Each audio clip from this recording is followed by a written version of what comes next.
exemple, dans R3, si vous prenez ceci, alors si vous prenez X, Y, Z, tout ça, on en a parlé la dernière fois. Alors, si vous mettez X', Y', Z', alors ici, ça se passe dans R3. Hein, d'accord? On est dans R3. Alors, j'ai dit que la somme, c'est égal à X plus X', Y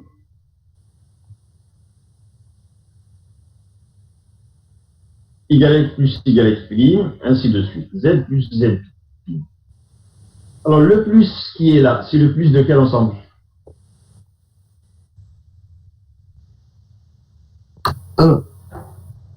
E ici, c'est R3. Donc, ça, c'est la somme de deux vecteurs. Donc, c'est le plus de R3.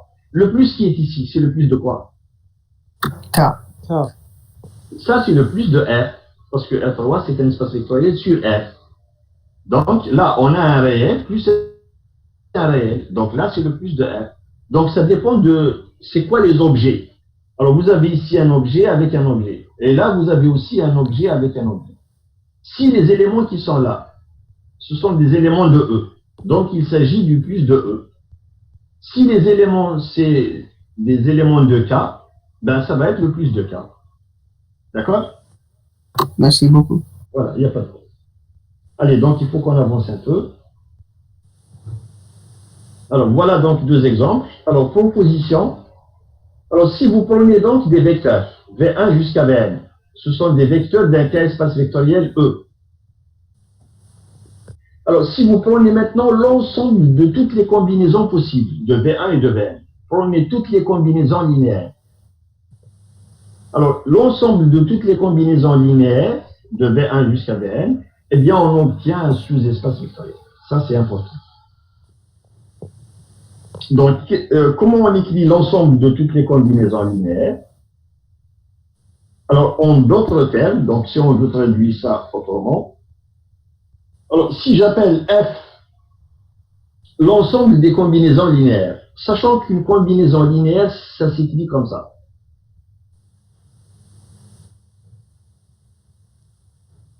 Alors, si je prends une autre combinaison linéaire, elle va s'écrire aussi de la même manière. Mais qu'est-ce qui va changer? Est-ce que ce sont les V qui changent?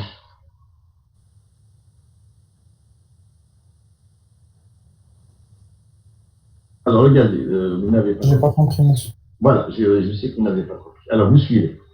Alors, on est dans R3. Je prends toujours, on reste dans R3.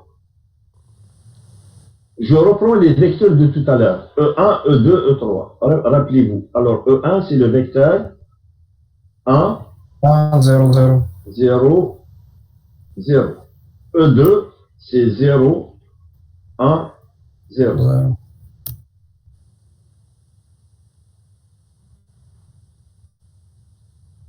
Et puis, E3, c'est 0. Alors, ici, c'est E2. Alors, E3, c'est 0, 0, 0, 1. 0. Vous savez, tous les coefficients sont nuls, sauf 1 qui est égal à 1.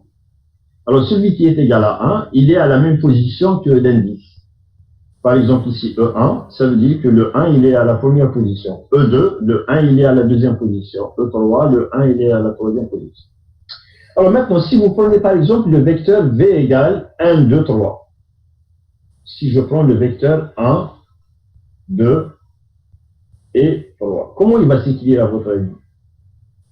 En fonction de E1, E2, E3.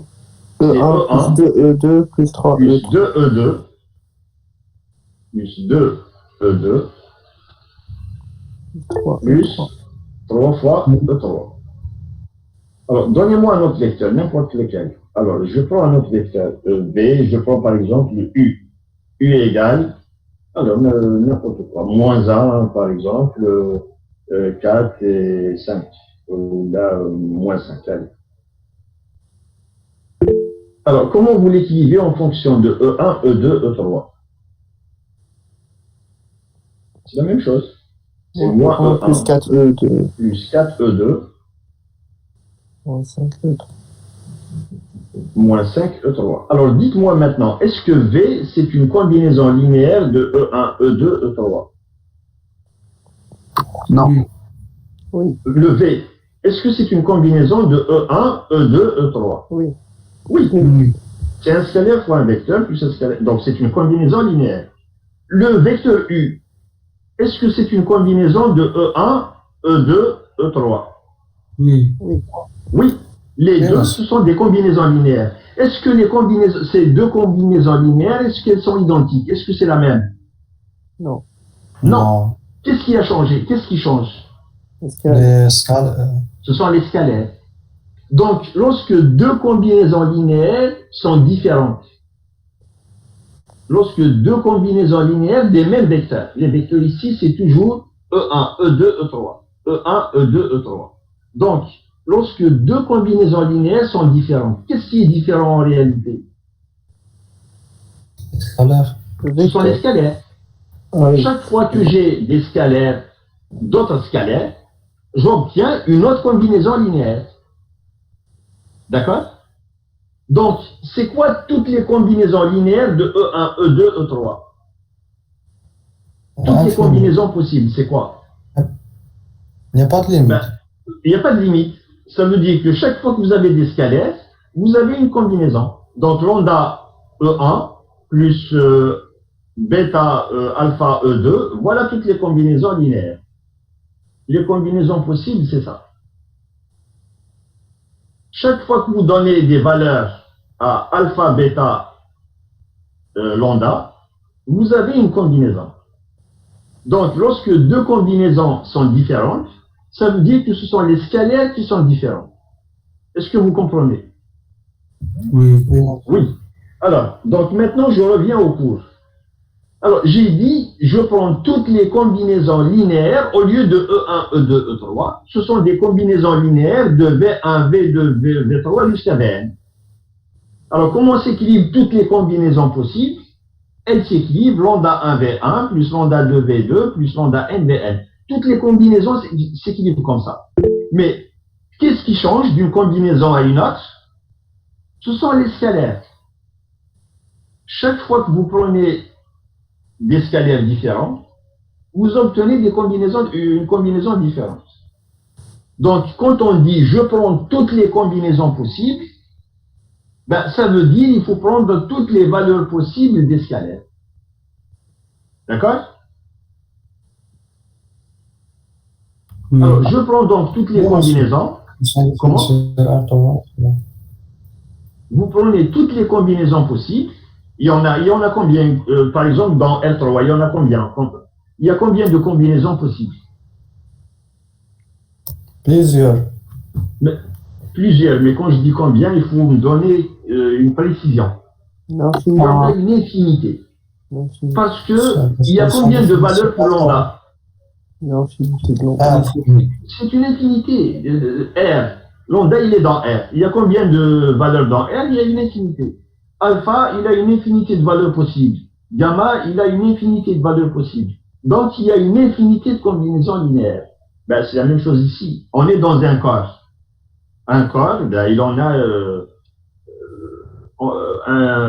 de manière générale, il y en a plusieurs, parce qu'un corps, il peut être fini. Hein. Il peut être fini, il peut être infini. Alors, en général, donc, il y en a plusieurs. Si vous prenez K égale à R, il y en a une infinité. Ben, ce F-là, c'est un sous-espace vectoriel de E. Oui.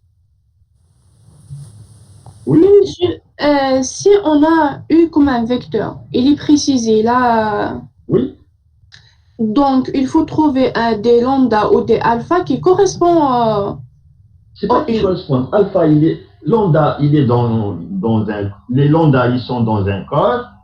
Le B, les U, ils sont dans un espace vectoriel. Il n'y a pas de relation entre eux. Mais, monsieur, si on revient à l'exemple que vous avez donné. Oui. Par exemple, ici, on a V égale 1, 2, 3. Oui.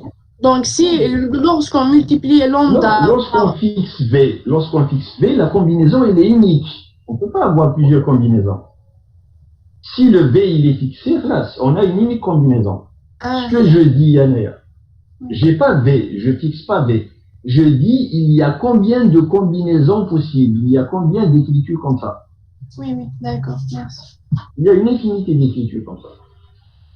D'accord?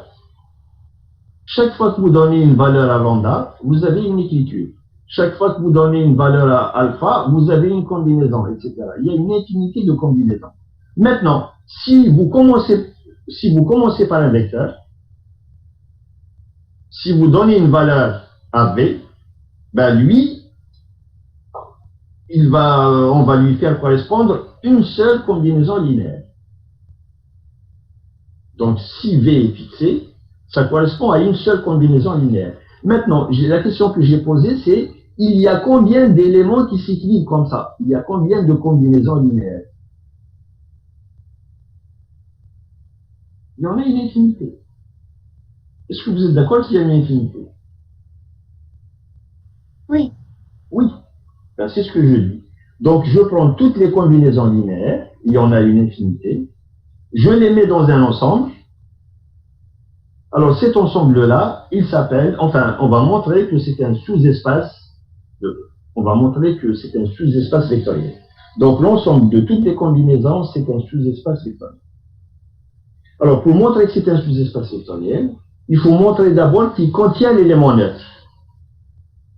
L'élément neutre de E, il faut montrer qu'il est dans F. Alors, comment s'équilibrent les éléments de F? Un élément de F, c'est un élément qui s'équilibre comme ça. Un élément de F, c'est une combinaison linéaire. Alors, comment je peux équilibrer 0 de E? Alors, 0 de E, je peux l'équilibrer. C'est 0 fois V1, plus 0 fois V2, plus 0 fois Vn. Parce que dans une proposition qu'on avait vue la semaine passée, on avait montré que 0 du corps, vous le multipliez par n'importe quel vecteur, ça vous donne quoi? 0 de Ça vous donne 0 de E. Celui-là aussi, c'est 0 de E. Celui-là aussi, c'est 0 de E. Et 0 de E plus 0 de E, ainsi de suite. Si vous prenez l'élément neutre, vous faites la somme n fois, ben vous tombez sur l'élément neutre. Alors donc, est-ce que ça c'est une combinaison linéaire, cette écriture-là? Est-ce que c'est une combinaison linéaire de V1, V2 jusqu'à Vn? Monsieur, lorsqu'on a un élément dans K et multiplié par des vecteurs, on dit qu'il est linéaire. Voilà, on obtient une combinaison. Et si vous faites une somme de plusieurs combinaisons, vous obtenez une combinaison linéaire. Donc ça, c'est une combinaison linéaire. C'est lambda V1 plus lambda 2 V2 plus lambda n Vn. Et comme c'est une combinaison linéaire, elle est dans F. Parce que F, c'est l'ensemble de toutes les combinaisons linéaires. Donc le 0 de E, comme c'est une combinaison, il est forcément dans F. Ce qui fait que F est non vide. Alors pour montrer que c'est un sous-espace, il reste à montrer que si je prends deux éléments dans F et un scalaire, il faut montrer que alpha U plus V, c'est un élément de F. Alors maintenant, je reviens à U et V. Je prends deux éléments dans F. Comment s'écrit U? Comme U, il est dans F, donc U, c'est une combinaison linéaire. Ce qui fait que U va s'équilibrer lambda 1 V1, etc., jusqu'à lambda n Vn. Maintenant, V, c'est aussi un élément de F. Donc, c'est aussi une combinaison linéaire. Comment elle va s'équilibrer? Ben, ce n'est pas les mêmes scalaires. Donc, ce sont les scalaires qui vont changer. Puisque V a changé, donc ce sont les scalaires qui changent. Donc, c'est une combinaison toujours de V1 jusqu'à Vn, mais pour dire que ce n'est pas la même, on prend d'autres scalaires. Donc, ça va s'équilibrer par exemple mu1 V1 plus mu2 V2 plus mu n Vn. Avec les lambda dans K et les mu dans K, c'est des scalaires. Maintenant, c'est quoi alpha U plus V? Alors, alpha U plus V, ça va être quoi? Si vous multipliez U par alpha et V, vous le laissez, ensuite vous faites la somme. vous allez trouver toujours gamma 1 V1 plus gamma 2 V2 plus gamma n Vn. Alors, avec quoi, c'est quoi gamma 1 par exemple? Si vous faites alpha U plus V, c'est quoi gamma 1? Gamma 1, c'est le coefficient de V1. Ça va être quoi le coefficient de V1 si vous faites la somme? Alpha lambda Alpha lambda 1 Alpha lambda 1 plus plus mu 1. Ben, le voici. Gamma 1, c'est alpha lambda 1 plus mu 1. Gamma 2, ça va être alpha lambda 2 plus mu 2, ainsi de suite. Et gamma n, c'est alpha lambda n plus mu n. Est-ce que les gammas sont des scalaires? oui. Oui, parce qu'on est dans un corps. Alors, si vous prenez le produit de deux éléments d'un corps, ça reste un élément du corps. Si vous lui ajoutez un élément du corps, ben, ça reste dans le corps. Donc, les gamma i, finalement, c'est des scalaires. Et du moment que alpha u plus v s'écrit comme un scalaire fois un vecteur, plus un scalaire fois un vecteur, plus un scalaire fois un vecteur, et donc on obtient une combinaison linéaire. Et comme c'est une combinaison linéaire, donc elle appartient à f. Parce que f, c'est l'ensemble de toutes les combinaisons linéaires. Donc alpha u plus v, il est forcément dans f. Alors la condition 0 appartient à f et alpha u plus v appartient à f, elle me permet de conclure que f, c'est un sous-espace de E. Donc il faut retenir une chose, c'est que l'ensemble des combinaisons linéaires, l'ensemble de toutes les combinaisons linéaires, c'est un sous-espace vectoriel de f. Alors, on arrive à un autre point. Alors, j'essaie d'avancer un peu pour qu'on puisse faire la série d'exercices que je vais vous envoyer tout à l'heure. Alors, j'ai attendu à ce qu'il y ait une série de coordination. Pour l'instant, on n'a rien reçu. Donc, je vous ai préparé une série. On va essayer de la faire. S'il y a une série de coordination, on va laisser tomber la nôtre. On va faire celle de la coordination. S'il n'y a pas de série de coordination, on continue avec la nôtre. Alors, je vais parler maintenant de ce qu'on appelle une famille génératrice. On a parlé de combinaison linéaire. Maintenant, on va parler de famille génératrice. Qu'est-ce que c'est qu'une famille génératrice? Bon, alors, il reste 10 minutes, donc je vous conseille de suivre. Il faut vous concentrer parce que c'est des choses très importantes. Les combinaisons linéaires, les familles génératrices, c'est très, très important. Alors, donc, on a A qui est une partie non vide d'un espace vectoriel. Donc, on a un espace vectoriel et je prends une partie. Ça veut dire que c'est un sous-ensemble. A, c'est une partie non vide. Pourquoi c'est une partie non vide? Non, elle peut être vide, il n'y a aucun problème. C'est possible qu'elle soit vide, il n'y a pas de souci. Alors, il y a des sous-espaces vectoriels de E qui contiennent A. Pourquoi il y a des sous-espaces qui contiennent A? Parce que E lui-même, l'espace vectoriel E, c'est lui-même un sous-espace de lui-même.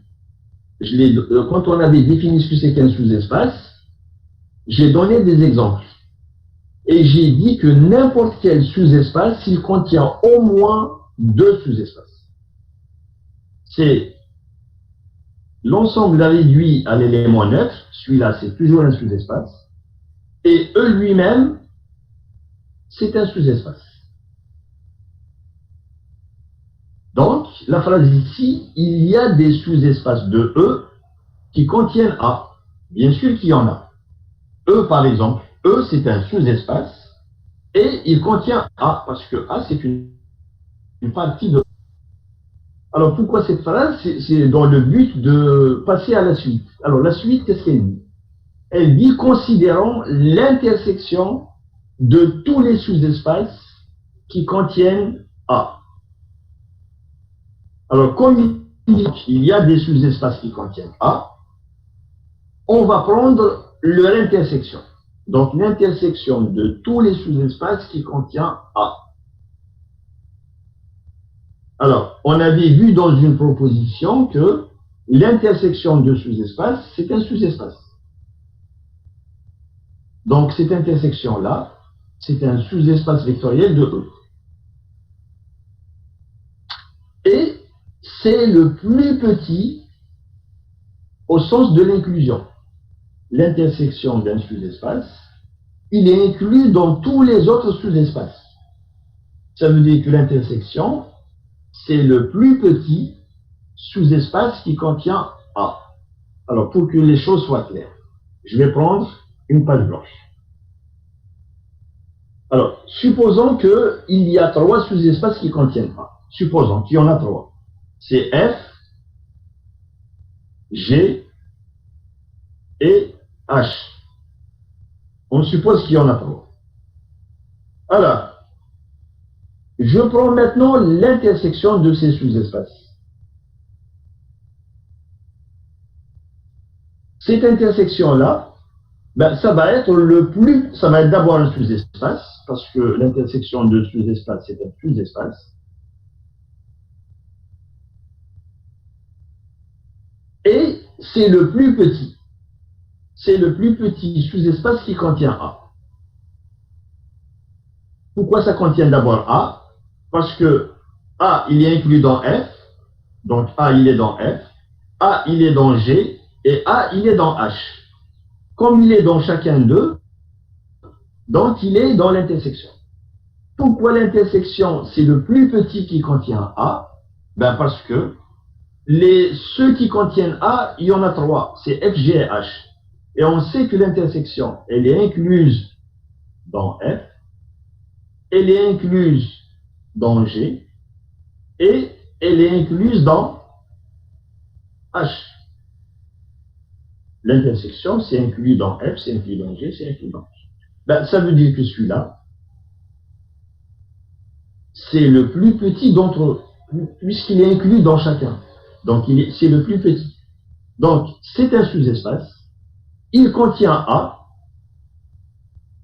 et il est inclus dans chacun. Ça veut dire que c'est le plus petit.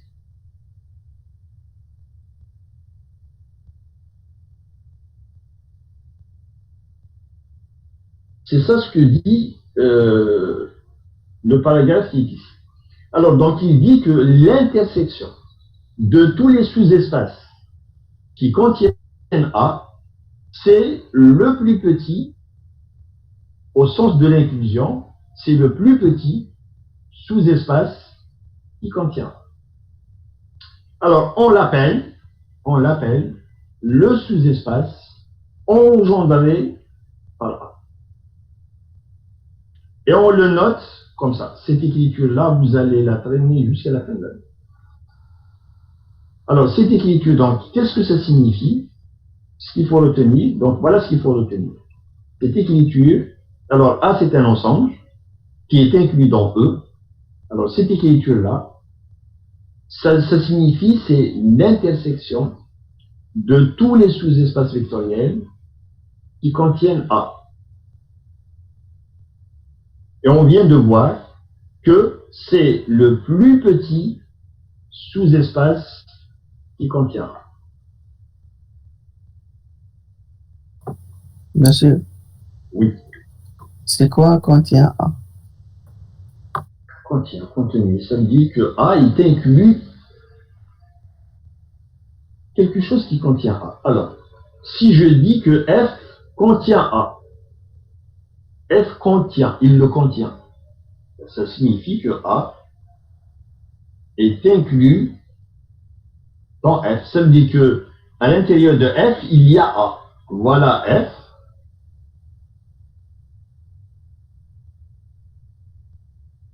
Et A, il est à l'intérieur. Donc F, il contient A. Ça veut dire que A, il est dedans. Il est à l'intérieur. D'accord, merci. Voilà. D'accord.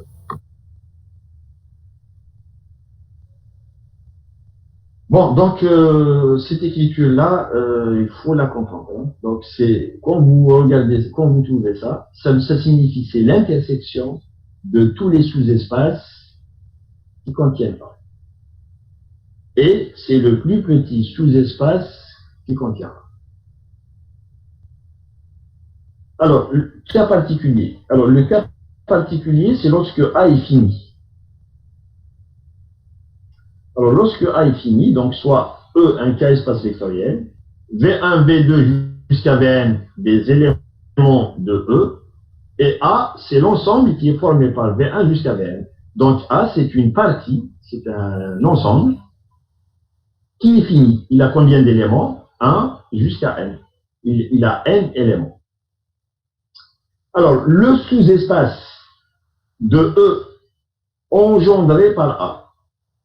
Donc, le sous-espace de E engendré par A, c'est quoi? C'est ça. Alors, c'est quoi cet espace-là? Il est égal à quoi? Alors, quand A est fini, le sous-espace, il est égal à l'ensemble de toutes les combinaisons linéaires de V1 jusqu'à Vn. Ça veut dire il est égal à l'ensemble dont on a parlé tout à l'heure. L'ensemble de toutes les combinaisons linéaires. Alors, en d'autres termes, donc, le sous-espace engendré par A, ça veut dire que cette écriture, donc le sous-espace engendré par A, c'est quoi? C'est l'ensemble de toutes les combinaisons linéaires. Donc, c'est l'ensemble de tous les éléments qui s'équilibrent, lambda 1V1 jusqu'à lambda NVN avec les lambda I-ban. Et on le note, on enlève les accolades, parce que A, normalement, c'est l'ensemble. Alors, le sous-espace engendré par A, on le note, le sous-espace engendré par V1 jusqu'à Vn. On enlève les accolades. Donc, cet ensemble-là, ça va être égal à l'ensemble des combinaisons linéaires de V1 jusqu'à Vn.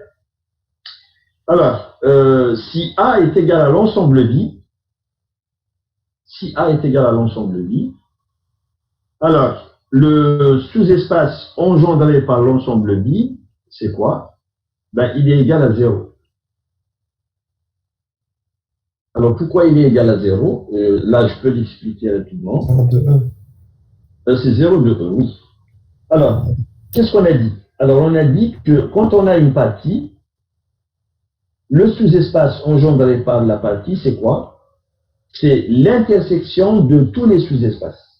C'est l'intersection, donc c'est l'intersection de tous les sous-espaces FI avec FI. C'est quoi FI? C'est un sous-espace. Tous les FI, c'est des sous-espaces vectoriels. Et ils contiennent A. Ils contiennent A, ça veut dire que A est inclus dans tous les FI. Voilà ce qu'on appelle le sous-espace engendré par A. Alors maintenant, si A, c'est l'ensemble vide,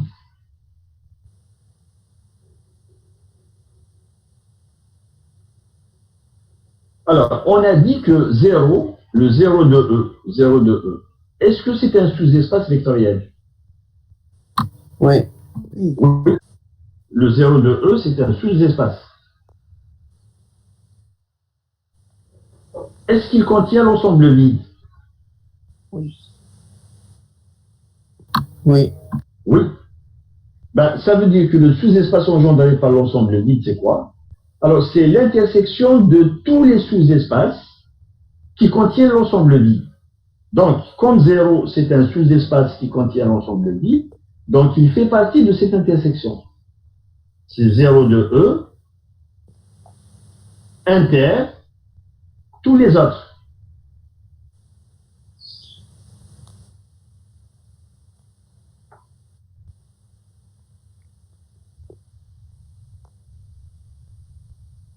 D'accord? Mais c'est quoi l'intersection de ces sous-espaces-là? Oui, bah, 0. Ben c'est 0, c'est pas lui-même, c'est 0, 0. Parce que les autres sous-espaces, ils sont différents de 0. Mais ils contiennent tous l'élément neutre, comme c'est des sous-espaces. Ils contiennent tous l'élément neutre. Par exemple, si par exemple il y en a deux, alors donc il va y avoir, si on a deux, donc il va y avoir 0, inter, un autre sous-espace, F1. Mais c'est quoi 0 inter F1? Un 0 est inclus dans F1, monsieur. 0 est inclus dans F1, oui, parce que n'importe quel sous-espace contient 0. Ah, donc l'intersection, c'est 0. Donc l'intersection, c'est 0. Ben, si vous avez l'intersection, s'il y en a 3 éléments, donc c'est 0, inter, F1, inter, F2. Ça va être quoi? 0 inter F2. Et c'est quoi 0 inter F2? 0. C'est 0 toujours. Alors, du moment qu'il y a 0 comme élément à l'intérieur, comme ensemble, eh ben, si vous prenez l'intersection avec tous les autres, ça va être quoi? 0. Ben, ça va être égal à 0. Parce que 0, il ne peut pas contenir un autre élément. Il contient uniquement 0. Donc, si vous prenez 0 inter tous les autres, ben, ça va être forcément 0. Et donc, le sous-espace engendré par l'ensemble vide, si A est égal à 0, le sous-espace engendré par l'ensemble vide, c'est égal à l'espace qui est réduit à l'élément neutre. Alors, donc, cette proposition, qu'est-ce qu'elle vous dit? Elle est très, très importante. C'est ça qu'on utilise dans la pratique. Alors, elle dit que si A, l'ensemble A est fini, s'il est réduit à V1 jusqu'à Vn, alors le sous-espace engendré par A, c'est quoi? C'est tout ce qu'il faut retenir. Le sous-espace engendré par A, c'est l'ensemble de toutes les combinaisons linéaires de V1 jusqu'à Vn. Alors, la prochaine fois, on va essayer de faire la preuve. On va essayer de faire la preuve et ça va nous permettre de définir ce qu'on appelle, c'est une notion très importante des espaces vectoriels, on va définir ce que c'est qu'une base d'un espace vectoriel. Alors une base, c'est une partie qui est génératrice et c'est une partie qui vérifie aussi une autre propriété. Alors, donc les parties génératrices, pourquoi on en parle? C'est pour définir ce qu'on appelle la base d'un espace vectoriel. Et les bases, c'est quelque chose qui est primordial quand on étudie les espaces vectoriels. Les bases, c'est très très important. Donc l'une des conditions pour avoir une base, c'est avoir une partie génératrice. Donc, je m'arrête là et on continue la prochaine fois. Donc, ce que j'avais dit tout à l'heure, pour ceux qui veulent consulter les copies. Alors, on va s'entendre encore une dernière fois. Est-ce que lundi, par exemple à 13h30, est-ce que ça vous arrange? Personnellement, non, monsieur, ça m'arrange aujourd'hui. Ben, si vous pouvez passer aujourd'hui, j'ai dit ceux qui peuvent passer aujourd'hui, après l'examen, donc à partir de 15h, vous pouvez passer, il n'y a aucun souci. Si vous ne pouvez pas passer, vous pouvez même venir après les délibérations. Si jamais je me suis trompé dans l'erreur, vous allez faire un recours et je vais rectifier votre note. D'accord?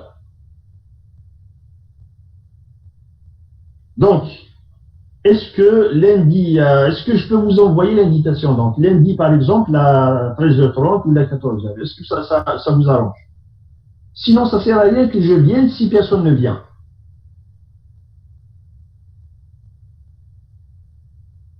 Et voilà. Donc, vous me demandez de consulter vos copies. Voilà. On a envie de s'entendre sur une séance et puis vous me répondez même pas. Monsieur, je vais passer aujourd'hui, normalement, à Vous 15h. passez aujourd'hui. Ceux qui veulent passer aujourd'hui, vous passez aujourd'hui. Alors, les autres, j'envoie l'invitation. Vous venez là et là. Vous ne venez pas, tant pis. Donc, on va dire par exemple lundi à 13h30. Je vais vous fixer un rendez-vous à 13h30. Si vous venez, c'est bon. Si vous ne venez pas, bah, tant pis. Donc, je mets un terme à la réunion et puis on se voit après le coup d'année. Monsieur,